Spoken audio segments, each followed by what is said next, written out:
ओम शांति। आज मीठे मीठे श्री बाबा ब्रह्मानंद द्वारा कहते हैं, मीठे मीठे बच्चे, बाबा हमें सबसे पहले कौन सी सावधानी देते हैं कि अपने को आत्मा समझो। मैं आत्मा इस प्रकृति के बीच में निवास करती हूँ। मुझ आत्मा का रूप है ज्योतिर्बिंदु। मैं आत्मा इन कानों से सुनती हूँ। बाबा कहते हैं, ऐसे अपने को आत्मा समझ के और परमपिता परमात्मा की याद में बैठो। बच्चे जानते हैं दुनिया में कई प्रकार की मतें हैं और कई प्रकार की भगवान की महिमा भी गाए जाते हैं। अक्षर बड़े अच्छे अच्छे होते हैं उनके, और कई ऐसे गीत भी हैं जिसमें अक्षर बड़े अच्छे हैं। जैसे एक गीत है, यह वही बहार है दुनिया को भूल जाने की। अब कौन सी दुनिया को भूलना है? इस पुरानी दुनिया को भूलना है। बाबा कहते हैं, पहले हम इस गीत को सुनते थे तो समझते नहीं थे, समझते नहीं थे ना कि कौन सी दुनिया को भूलना है। अब समझ में आया है कि भगवान नई दुनिया की स्थापना कर रहे हैं, इसीलिए हमें इस पुरानी दुनिया को भूलना है। आगे ऐसे थोड़ी समझते थे। कलयुगी मनुष्य को भी समझ में नहीं आता है कि नई दुनिया में जाना होगा तो पुरानी दुनिया को भूलना होगा ना। बल इतना समझते हैं, पुरानी दुनिया को छोड़ना है। कई लोग सोचते थे कि जैसे जब मर जाते हैं तो दुनिया को भूलना होता है ना, लेकिन बाबा कहते हैं अब तुम्हें इस पुरानी दुनिया को भूलना है बुद्धि से, क्योंकि नई दुनिया में जाना है। इस रीति इस दुनिया को भूलना है। बाकी जन्म मरण तो अभी इसी दुनिया में लोगे जब तक ये दुनिया खत्म नहीं होती, लेकिन हमारा ये दुनिया में अंतिम जन्म है। अब हमें सत्यों की दुनिया में जाके जन्म लेना है, इसीलिए इस पुरानी दुनिया को भूलना है, पुरानी दुनिया को छोड़ना है। परंतु कलयुगी मनुष्य समझते हैं अभी कलयुग बहुत समय रहेगा।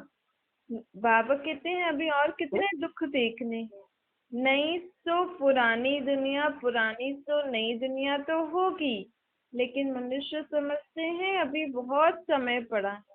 लेकिन बाबा ने हमें स्मृति दिलाई है कि अब मैं आया हूँ नई दुनिया की स्थापना करने, क्योंकि दुनिया के मनुष्यों ने अपनी इस पुरानी दुनिया का विनाश की तैयारी कर दी, भगवान ने नहीं करी है। न ये शंकर के आँख खोलने से दुनिया खत्म होगी। ये बीमारियां, रोग आदि और जो भी दुनिया में बॉम्ब आदि बनाए हैं, जो भी ये लड़ाई झगड़े की तैयारी करी है, तो मनुष्य ने अपनी विनाश की तैयारी खुद ही करी है पुरानी दुनिया को खत्म करने की। लेकिन भगवान को पता है, भगवान को जैसे ही संकल्प आया कि अब पुरानी दुनिया का विनाश करने के लिए बच्चे तैयारी कर बैठे हैं, तो फिर बाबा कहते हैं मुझे भी संकल्प आया, मैं जाकर नई दुनिया स्थापन करता हूँ। क्योंकि दुनिया तो, यहाँ तो जीवन कभी बंद नहीं होता है ना, उसमें भी खास भारत भूमि में कभी भी जीवन खत्म नहीं होता है। कलयुग के बाद सतयुग की दुनिया शुरू हो जाएगी।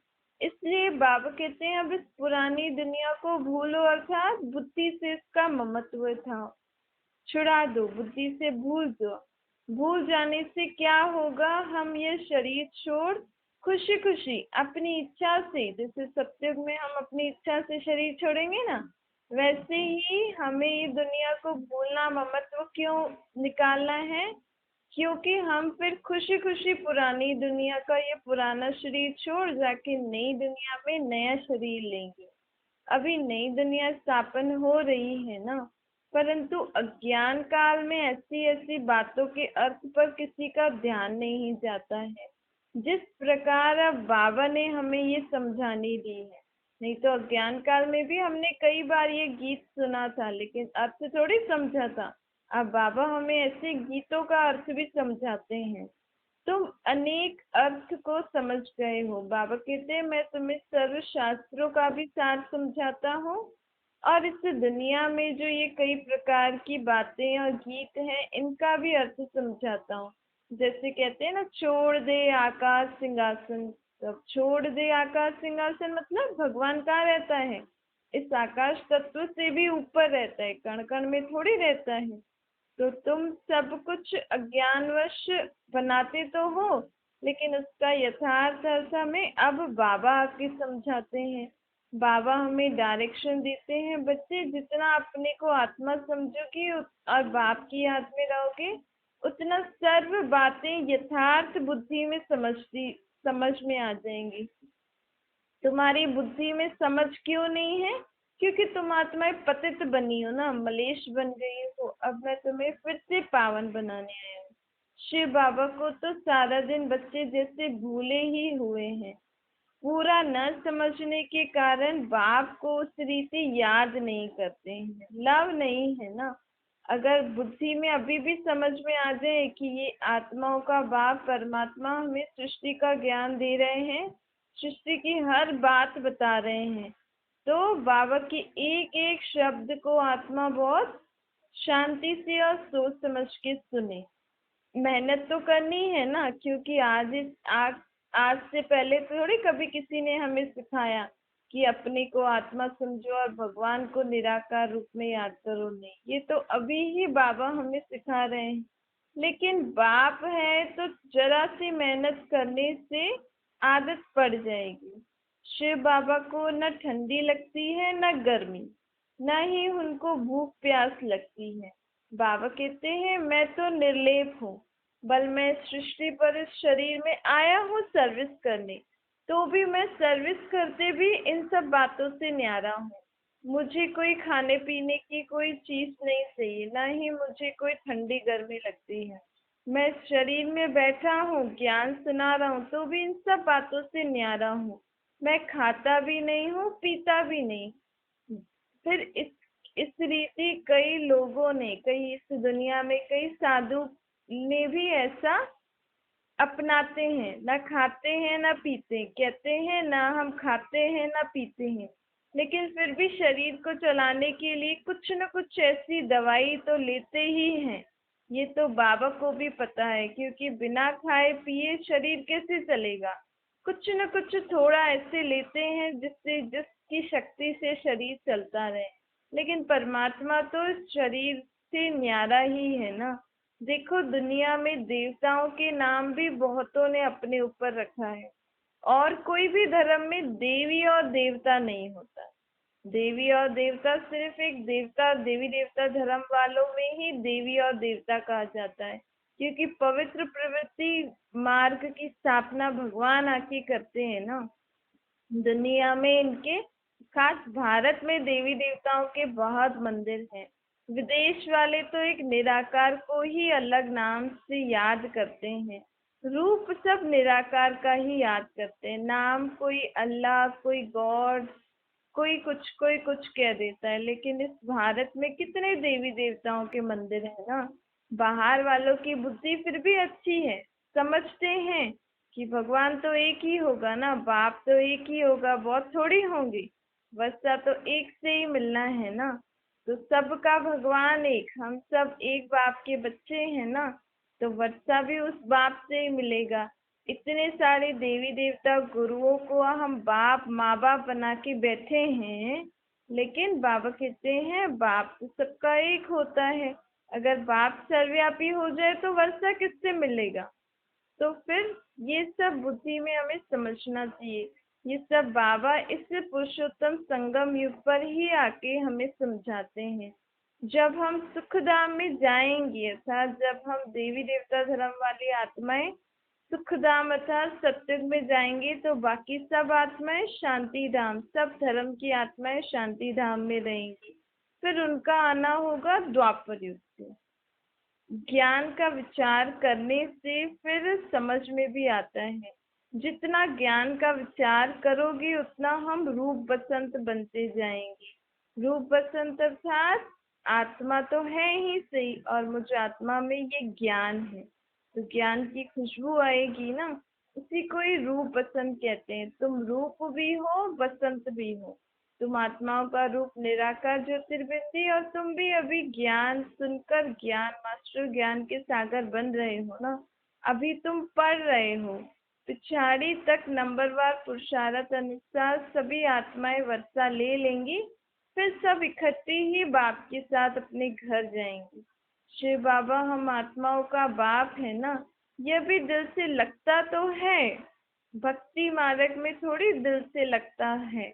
यहाँ तो हम बाबा से सम्मुख मिलते हैं, क्योंकि आत्मा अपने को पहचान के बाप को निराकार रूप में याद करती है ना, तो वो समझ में आता है। समझते हो, बाप फिर से इस समय आए हैं, फिर कोई और समय बाबा हमसे इस रीति नहीं मिलेंगे जिस रीति अभी मिल रहे हैं। सत्युग से त्रेता तक तो कोई दुख नहीं होगा, तो भगवान को याद ही नहीं करेंगे। द्वापर से कलयुग में भगवान को याद करते हैं, लेकिन बहुत सारे नाम रूप के जरिए याद करते हैं ना, इसीलिए हम भगवान को यथार्थ रीति पहचान नहीं सकते। इस संगम युग पर ही हम भगवान को बाप के रूप में, उनके असली रूप में, निराकार रूप में याद करते हैं, बाप के संबंध से। बाबा कहते हैं, जब तुम भक्ति मार्ग में गीत गाते थे तो कहते थे ना, सर्व संबंध तुमसे निभाओ। तो सर्व संबंध मुझसे निभाओ ना। सर्व संबंधों का सुख हम उस निराकार परमात्मा से ले सकते हैं। देखो, दुनिया में आजकल किसी संबंध में सुख नहीं है, तो क्योंकि हर संबंध भी बिगड़ गया है ना, हर संबंध में विकार आ गया है, काम क्रोध लोभ मोह विकार, कोई संबंध शुद्ध नहीं है। इसीलिए ही आत्मा को बाबा कहते हैं, तुम सर्व संबंधों का अनुभव भी मुझसे ले सकते हो, क्योंकि सत्युग में सर्व संबंध शुद्ध पवित्र होगा ना। तो बाबा हमसे क्यों कहते हैं मुझसे सर्व संबंध निभाओ? क्योंकि हमें हर संबंध निभाना भी सीखना है, शुद्धता से, अच्छी रीति से, प्रेम व्यवहार से। इसलिए बाबा कहते हैं, सर्व संबंध मुझसे निभाओ। मैं हूँ गरीब निवाज, अर्थात सारी दुनिया जो दुखी गरीब हो जाती है, उनका बाप हूँ ना मैं। अब बाबा के दिल में क्या है कि मैं गरीब निवाज हूँ, सबका दुख अथवा गरीबी मिट जाए। हम गरीब किस हिसाब से बने हैं? क्योंकि हम दुखी हुए हैं ना, अज्ञानी, ज्ञान नहीं है हमारे में। बाबा कहते हैं, ऐसे अज्ञानी आत्माएं ही गरीब हो, जिसमें ज्ञान नहीं है वो गरीब है। और ये दुख, ये गरीबी किससे हटेगी? बाबा के इस ज्ञान से। बाकी दुनिया में कपड़ा आदि देने के लिए तो साहूकार लोग बहुत बैठे हैं। लोग समझते हैं जिनके पास धन संपत्ति नहीं है, जो सड़क पे रहते हैं, भगवान उन गरीबों का है। बाबा कहते हैं, मैं उनका भी हूँ, लेकिन असली रीति गरीबी का मतलब है अज्ञानता। मैं ऐसे अज्ञानी दुखी आत्माओं का हूँ। देखो, दुनिया में गरीबों को देने वाले बहुत साहूकार हैं, करके गरीब को देखने से दिल होती है ना, इनको कपड़ा देवे। और वो भी क्यों होती है? क्योंकि सोचते हैं इनका और तो कोई नहीं है, भगवान ही है, तो हम इनको भगवान के नाम पे इनको दान कर देते हैं। तो भगवान का टाइटल दे दिया है ना भगवान को गरीब निवाज, तो लोग गरीबों को दान क्यों करते हैं? कहते हैं भगवान के नाम पर दान कर देते हैं, इनका कोई नहीं है तो हम ही इनको दान करते हैं। तो वो लोग भी उनको भगवान समझ बैठते हैं। लेकिन हमें बाबा, हमें यथार्थ रीति हमें समझाते हैं कि मैं कौन से गरीबों का हूँ, तुम अज्ञानी दुखी आत्माओं का मैं हूँ। साथ साथ यह भी समझाते हैं बाबा कि मैं कोई गरीब निवास, कोई इन भीलों के लिए ही नहीं हूँ। मैं उन गरीबों का हूँ जो आत्माएं बिल्कुल ही पतित बन गई हैं, पापी बन गई हैं। उन आत्माओं का मैं हूँ, उनको ही पावन बनाता हूँ। पहले पहले मैं ही पतित पावन हूँ ना।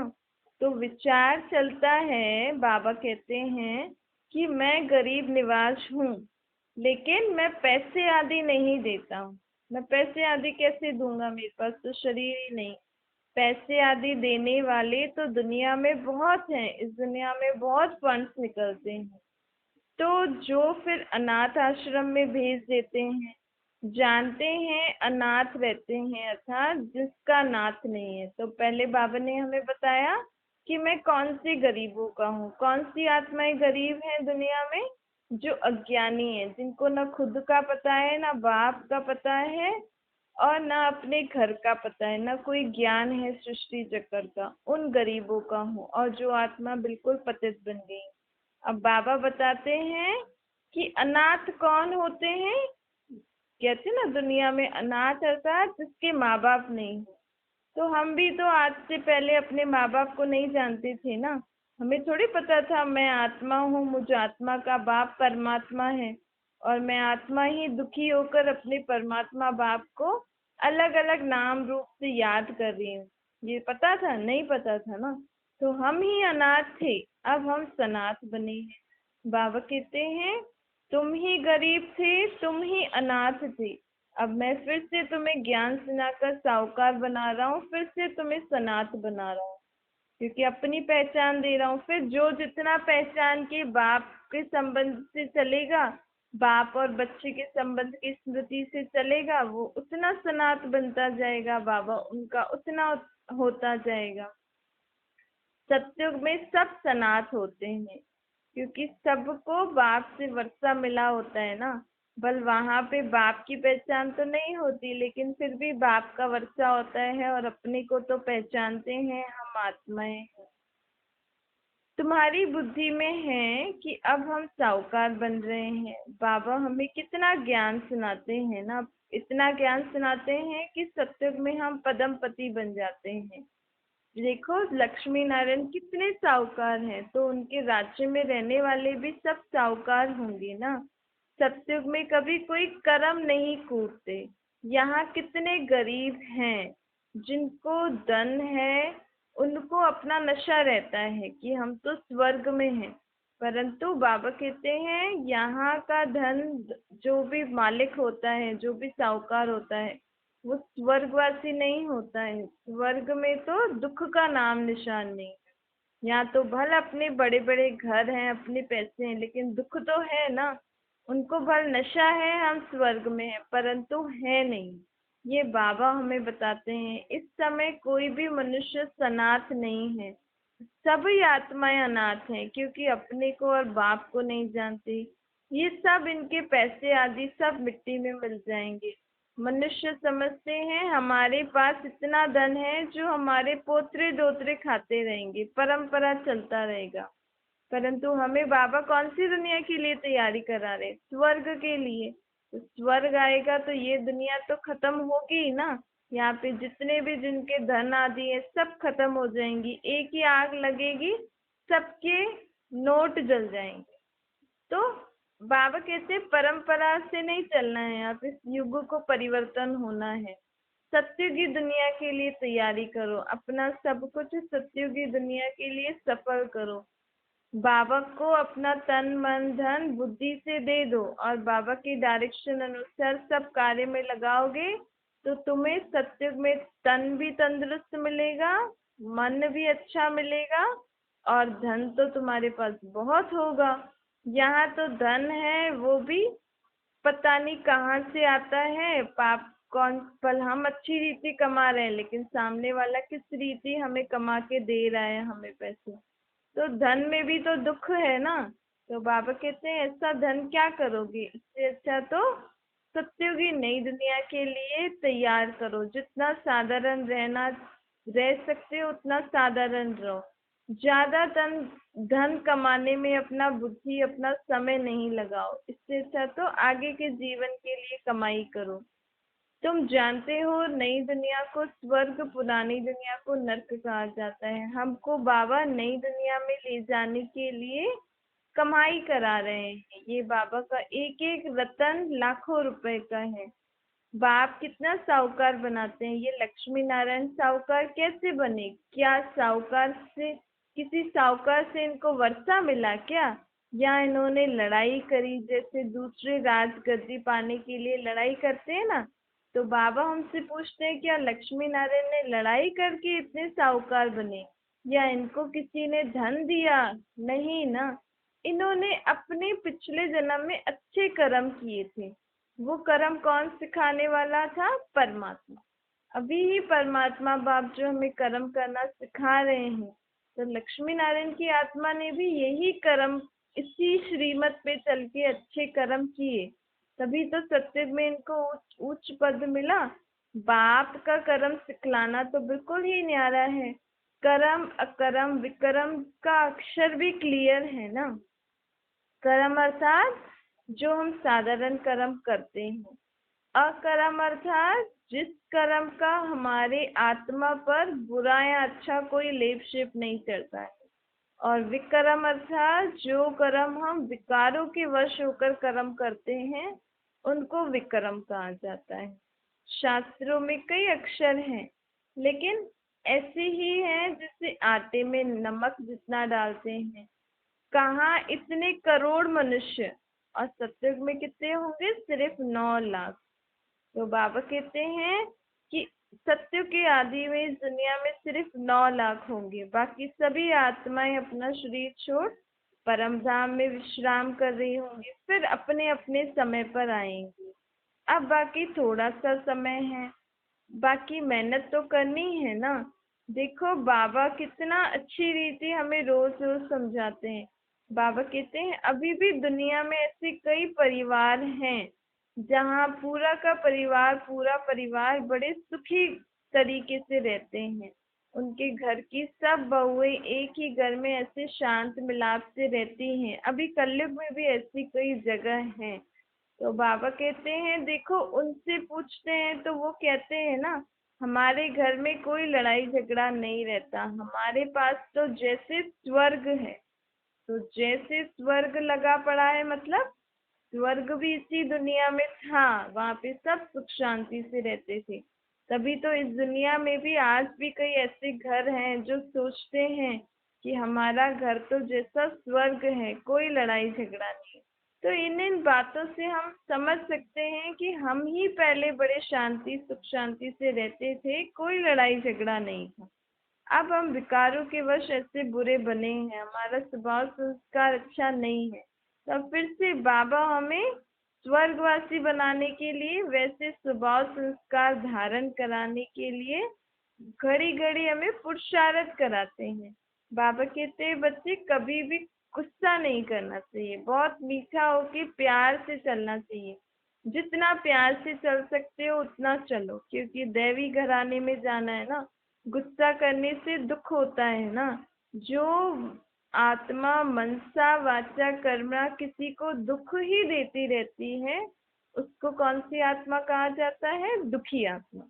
जैसे पुण्य आत्मा पाप आत्मा कहते हैं ना। शरीर का नाम लेते हैं क्या? नहीं लेते ना, आत्मा पर ही हम बोलते हैं ना। ये पुण्य आत्माएं, पाप आत्माएं, दुखी आत्माएं, खुश आत्माएं। तो आत्मा ही सुख दुख भोगती है ना, आत्मा पे ही पाप पुण्य का लेप शेप चढ़ता है। अब वास्तव में तो आत्मा ही सब कुछ बनती है। सब पाप आत्माएं भी एक जैसी नहीं होती हैं, पुण्य आत्माएं भी सब एक जैसी नहीं होती हैं। अर्थात कोई बहुत पापी आत्माएं होती हैं, कोई थोड़ा कम पाप आत्मा होती है। पुरुषार्थ तो होता ही है ना। तो बाबा कहते हैं हमें भी पुरुषार्थ करके अच्छी पुण्य आत्मा बनना चाहिए।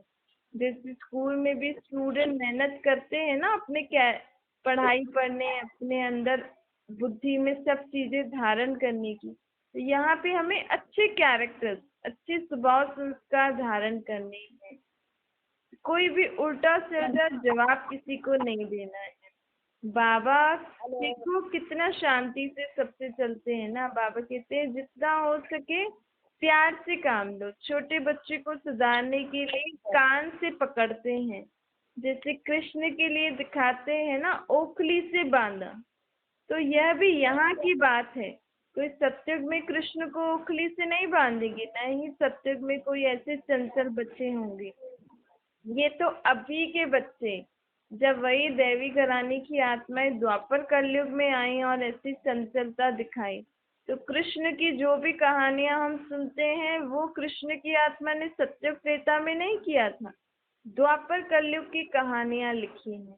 तो बाबा कहते हैं छोटा बच्चा चंचल करे तो खटिया से या झाड़ से बांध देना है, जितना हो सके थप्पड़ नहीं लगाना है, नहीं तो क्या होगा वो भी सीख जाएंगे। वो भी अगर बचपन में ही बच्चे को मारोगे और वो भी सीख जाएंगे तो वो भी एक दूसरे को मारना शुरू करेंगे।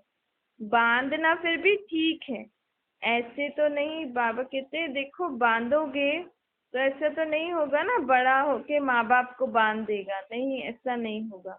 तो बच्चों के लिए हमें जितना हो, क्योंकि बच्चे क्या होते हैं, जो हम कर्म करते हैं ना वही सीखते हैं। तो हमें जितना हम उनको प्यार से शिक्षा देंगे, अलग अलग रीति से उनको समझाते रहेंगे, तो उतना अच्छा है। क्योंकि अभी वो भी, उनमें भी अच्छे संस्कार भरे जाते हैं। एक होता है कि बच्चे को तो कुछ समझ थोड़ी होती है, तो उनको भी हमें हर चीज प्यार से सिखानी होती है। अगर बिल्कुल भी नहीं मानता है, बहुत तंग करता है, तो ज्यादा कान से पकड़ो, लेकिन थप्पड़ नहीं मारना है। कोई कई कई कई बच्चे होते हैं जो एकदम नाक पे दम कर देते हैं, इसमें निर्मोही भी बनना होता है। अच्छा, मीठी मीठी सी खिलते बच्चों प्रति माता पिता बाप दादा का याद प्यार और गुड मॉर्निंग। रूहानी बाप की हम सभी रूहानी बच्चों को नमस्ते। हमारी भी रूहानी माता पिता बाप दादा को याद प्यार, गुड मॉर्निंग और नमस्ते। वरदान है, ज्ञान कलश धारण कर प्यासों की प्यास बुझाने वाले अमृत कलशधारी बनो। अभी दुनिया में आत्माएं जो हैं वो प्रकृति के अल्पकाल के साधनों से आत्मिक शांति प्राप्त करने के लिए जो भी अलग अलग स्थान हैं उनसे निराश हो गए हैं। क्योंकि सभी सभी आत्माएं थक गई हैं ना। तो जहाँ भी हम जो भी कुछ करते थे या अभी भी कुछ करते हैं, तो उनसे आत्माओं को इतनी प्राप्ति नहीं हो रही है, इसलिए आत्माएं थक गई हैं। तो अब बाबा कहते हैं कि ऐसी थकी हुई प्यासी आत्माओं को अब हमें कौन से ज्ञान की जरूरत है? ऐसी आत्माओं को आत्मिक परिचय और परमात्मा का परिचय जरूरी है। जैसे हम दुनिया में देख रहे हैं दिन प्रतिदिन बीमारियां बढ़ रही हैं, तो ऐसी हालत में आत्मा को अकेला बैठना पड़ता है। नहीं, एक रूम में उसको 7 दिन 6 दिन, जब तक उसकी तबीयत ठीक नहीं हो रही, अकेली बैठी है वो। ना पाठ पूजा कर सकती है, ना मंदिर जा सकती है, कुछ भी नहीं कर सकती। तो ऐसे समय में हमें एकदम निराधार हो जाते हैं ना, कुछ भी हमारे पास नहीं होता है। तो इसीलिए बाबा हमें घड़ी घड़ी क्यों अभ्यास दिला रहे हैं कि अपने को आत्मा समझो, परमात्मा को याद करो। क्योंकि आने वाले समय में ऐसी ऐसी अभी से ही हम देख रहे हैं और आगे तो पता नहीं क्या हो। तो ऐसे समय में और भी कुछ नहीं हो, एटलीस्ट हमें ये, अगर ये अभ्यास होगा कि मैं आत्मा अपने परमात्मा बाप के साथ हूँ, तो यही एक संकल्प और यही एक समझ जो हमें बाबा घड़ी घड़ी दिला रहे हैं ना, इसी से ही आत्माओं को बहुत शक्ति मिल जाती है। क्योंकि आत्माओं का बाप आत्मा के साथ है तो उसको क्या चाहिए? और जब ये संबंध पक्का हो जाता है कि मेरा बाप मेरे साथ है, माँ बाप का नजदीक होना सबसे ज्यादा जरूरी है और अच्छा लगता है ना। तो आत्माओं का बाप आत्मा के साथ में अगर ये मुझसे पक्का हो जाए तो कितना अच्छी बात है। इसलिए बाबा कहते हैं अभी समय है सबको आत्मिक और परमात्मा का परिचय देना ही है।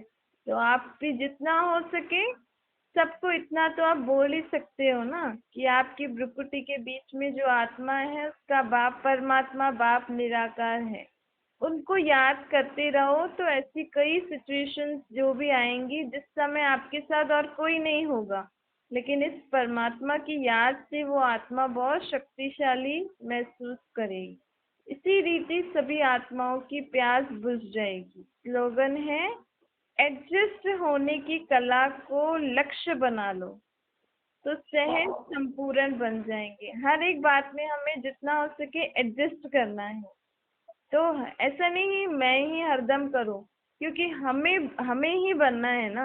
हमें अब पता लगा है कि हमें ही नई दुनिया में जाना है, और जिसको जाना होगा तो वो भी करेगा एडजस्ट करने का पुरुषार्थ, लेकिन पहले मैं परिवर्तन करने के लिए पहले मैं, हाँ मुझे ही करना है। जैसे हम पहले बोलते थे ना, हमेशा मैं ही बदलूं क्या, अब बाबा हमें कहते हैं इसके बदले ये बोलो हाँ, मुझे ही हमेशा बदलना है क्योंकि मुझे कहाँ जाना है, सप्तयुगी नई दुनिया में। अच्छा, ओम